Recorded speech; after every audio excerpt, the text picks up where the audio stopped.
Greetings, everyone. I just streamed a bit of an address, a bit of something to say this week in Russian already. And if you missed that stream, that video should appear on YouTube. It's called Пятая неделя Великого Поста, Fifth Sunday of Great Lent. I believe it will just be added to our YouTube video list pretty soon. So that's the Russian version. I just want to say a few words in English now for those who are listening, for those who are watching. It is the fifth Sunday of Great Lent. That is the Sunday of Saint Mary of Egypt. And I just want to call everybody, if you did not already this week read the life of Saint Mary of Egypt, do it. Some of you maybe read it on Wednesday night together with a great canon at home, or some of you maybe read it yesterday, preparing for today. If you haven't read it yet, this year, we've all read it many times in our life, but if you haven't read it yet this year, read it today. Find time today to read it.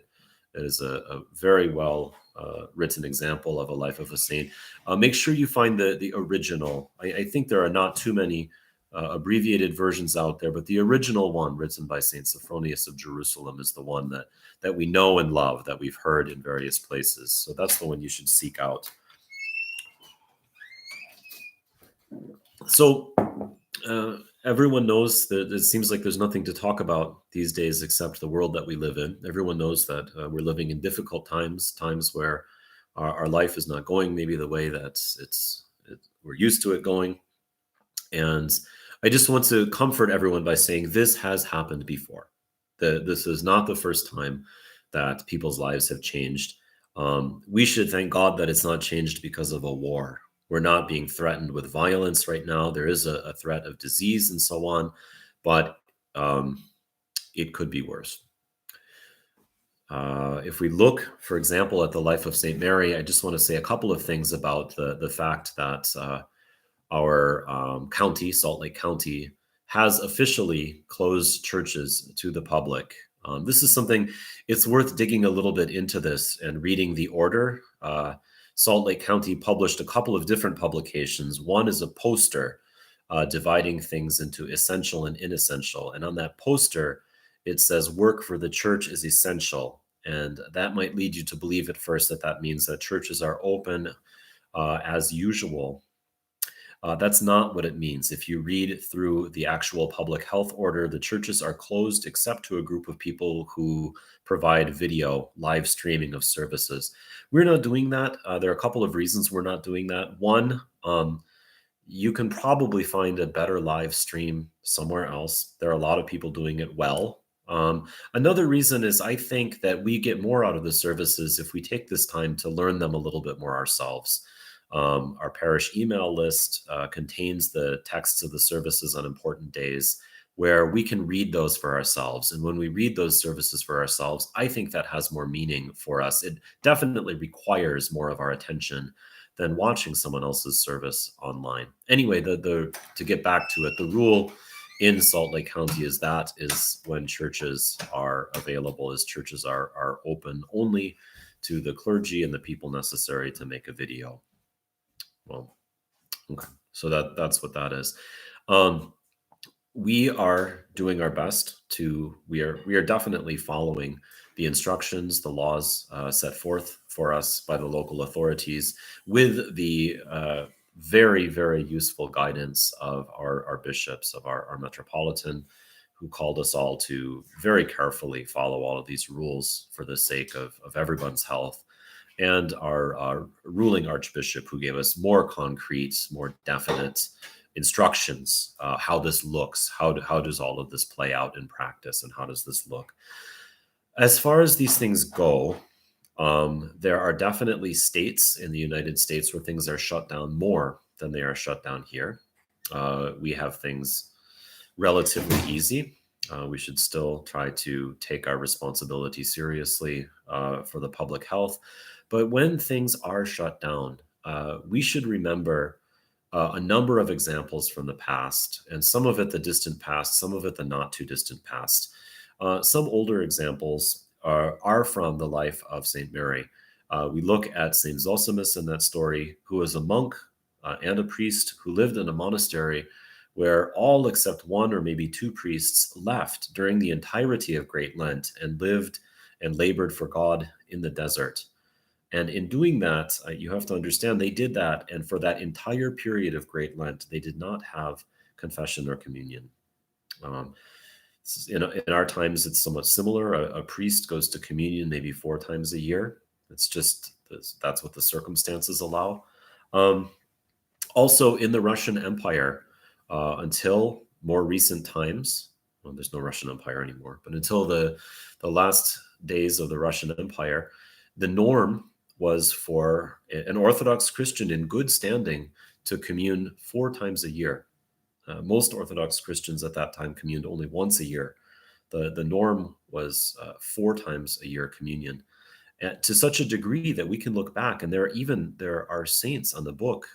God forgive me if I'm mistaken about this, but there have to be saints on the book who are not clergy, who are not priests and deacons, who achieved sanctity with communion only 4 times a year. The example that pops into my head right away is Saints Peter and Fevronia, who were family saints, or again, Saints Kirill and Maria, the parents of Saint Sergius of Radonezh, who lived at a time where that was the norm, and they were able to find sanctity even with relatively rare confession and communion. Now, we do not need to take this the wrong way. Confession and communion are absolutely mandatory. And if we are not attending to ourselves in these ways when everything is normal in the church because of superstition or because of our own laziness, we are in the wrong. But in this time, when our civil authorities have placed certain restrictions on our lives and our bishops have agreed to some of those restrictions, we can comfort ourselves knowing that there are many people who had it worse than us, who lived with fewer opportunities and still achieved sanctity. So that can be a little bit of something to remember. Also, we do believe that we cannot transmit illness through Holy Communion. We believe that communion as the actual body and blood of Christ is not capable of transmitting illness. But this sort of protection, if you want to talk about it that way, does not spread over the whole church automatically. Um, if you find yourself in church, if you find yourself at home and you want to venerate icons, you should do so. If you want to ask the priest's blessing, you should do so. If you want to kiss the cross and the gospel after confession, you should do so. And we will disinfect those. We will wipe those things with disinfecting wipes because it is possible. That is not the fact that the building of the church is exempted from germs, nor the people in the church, including the priest. We may be in for some very different and difficult times as far as confessions are concerned because of social distancing recommendations. As a priest, I regularly hear 50 or more confessions a week. And in these times, people are paying attention. These times, this means that I would be normally in close contact with that many people. And the fact that I'm trying to do a holy thing by hearing confession does not exempt me from the laws of nature. Here's a simple example. If you get in your car and drive to church, you're trying to do a holy thing. Does that exempt you from getting in an accident on the road on the way to church? We know that it doesn't. We know that it doesn't. We know that when there are not great outbreaks, people have come to the church with a cold, and other people have gotten sick in the following week. We know that this happens, and especially when we are threatened with this virus, which is often fatal to people, and when we can slow down the spread of this virus, at least to the point we can't stop people from getting it, but we can slow it down to the point that hospitals are able to keep up with the pace of the spread of this. And this is what we are trying to do in following the rules that the civil authorities have placed on us.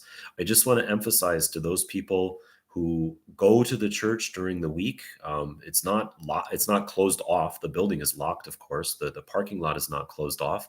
Some people have keys. I want to remind you that the rules for church keys is they are not to be copied without the express blessing of the rector of the church, and actually with the agreement of the parish council. This is not a time to give away keys to the church. If you have one, and you want to use that to go in and do some disinfecting, to keep the church clean, to do some decorating, you are welcome to do that. But we must, when we are on the territory of the church, um, if you're in the territory of your own home, it's your choice to invite your friend over or not. If you didn't know, that's forbidden right now. You can't invite your friends over in Salt Lake County. That's the rule. That's your choice. When you are on the territory of the church, you are reflecting our parish. And at that point, you need to follow the social distancing guidelines. This is mandatory for all churches in the state. This is why in our parish emails, I have said that when we have opportunities for people to come and to receive communion, that you are to wait in your car for that and you are not to linger afterwards. We are trying to follow all of the rules that the state has given for us. We do not need to draw attention to ourselves by having a bunch of people stay afterwards hanging out. Hanging out is kind of forbidden right now. So we have to follow these social distancing rules. I hope that it will be what the doctors tell us, what is best for society. But right now, our bishops have thrown their full support behind the social distancing rules. Everything about how church life is going now is in email. This is for people that are regular parishioners of the church. And you can follow with those emails how the life of the church is going. We do not know anything beyond April 13th right now. All we know is in Salt Lake County, we are under the stay-at-home orders until April 13th. Honestly, we can only expect that they will be lengthened beyond that, but we need to follow our common sense and we need to follow the rules on that. So, what can we do? I mean, this seems like sort of a negative message. Thou shalt not, thou shalt not, thou shalt not, and things are really bad, but could be worse. I mean, this sounds like a kind of mediocre, a melancholy, or a negative message. What can we do? So the things coming up next week, we already know, unless we can always expect a miracle from God, we can always ask for it. But we know that we are under quarantine next weekend for the celebration of Palm Sunday. And on that weekend, normally the church would have branches available that we have blessed to hand out. Now, if you look back 2,000 years ago at the actual roots of that holiday, the little children did not go to the temple first, get a branch blessed, and then come out with it. So this year, we will be imitating the children. That's not to say that when things are normal, we're not going to go back to what's normal. We are. But this year, we will be more imitating the children in that I call everyone in the parish, make your own branches, gather your own branches, beautiful things from your backyards, tie them up, decorate them as much as you can in this time. I'm pretty sure florists are a non-essential service right now, so you're going to have to do this yourself. And I'm looking into some sort of photo sharing so we can see what everyone has done. We will bless any of those branches. In email, we'll describe how that might be done. But I would like everyone, every family, to share photos of your family with your branches, with what you have prepared to meet Christ with on Palm Sunday. We'll do this. I don't know, Google Photos, Instagram. I don't have Instagram. I'm going to figure this out. I'll figure this out, and this will be in the emails. Other things we're going to have to do on our own this year. And this is a great thing. Some people don't know what to do with themselves at home. The kulich cake that people have on Easter, figure it out. Figure it out. It's complicated. It's rewarding. It's a little bit complicated to make. Figure out how to make it and make it. The cheese, the farmer's cheese pasca that people make, I'm not going to call on you to figure that out. That's a tough one. And we might not even be able to get all of the materials these days. You can make a really, really good replacement with cream cheese, butter, sour cream, and sugar. Look it up or figure it out yourself. You can make a really good replacement to spread on your kulich, but go get yourself, cut the top off some aluminum cans. Make sure you have some parchment paper to keep it from sticking. Find a recipe, read the recipe, and think about it in advance. It's an interesting recipe to make kulich. Make them, take pictures of them, share them with me. If no other way, share them with me through Google Photos at the church address, stgeoslc@gmail.com. If you share it with an Android phone to that address, I will get it and I will find a way to share it with everybody else. So make your kulichi this year. We will find some way of blessing them on Pascha, whatever the circumstances are. That will all be in the emails. We are not planning at this point to have any large group of people together to color eggs for Pascha. Make your own. Make your own. Get your family together. If you like old natural things figure out how to dye eggs with beet juice or how to dye eggs with onion skins. If you like the really bright red eggs, you're not going to get that probably with natural methods, but do your best. If you think you can do it, show me your onion skin eggs that are bright, bright red. Red onions don't do it, they make pink eggs. Don't believe me? Try it.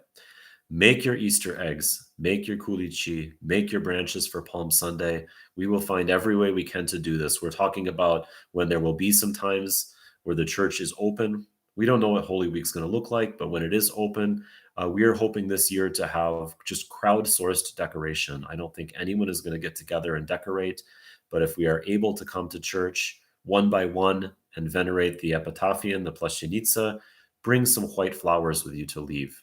And maybe it won't be the most beautiful, most composed thing you've ever seen, but bring them, contribute, and we'll have that decoration.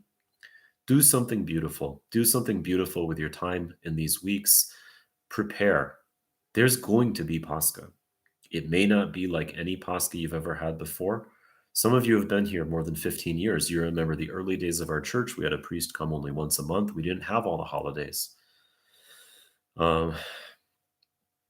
But the holidays still happened. They happen whether we hold them in church or not. We should be holding them in church when we can, but it's going to happen. Pascha is going to happen. Each one of us is called upon during Holy Week to relive the last days of our Savior and to be there at the empty tomb at midnight on Pascha. And whether we do that together, we're always together. Or whether we do that in our individual homes remains to be seen. Get ready for it in any case. Don't let this be different from any other year. Prepare like you would any other year. There will be less communion. There will be less confession. There will be fewer services, without a doubt. That's the way it's going to be this year. But the gospel is no less true. The services are available for us to follow, to read online. Christ will arise. Okay. Keep your eye on your email, regular parishioners, to find out what is happening as local laws change, as we receive more direction from our bishops. And God help you.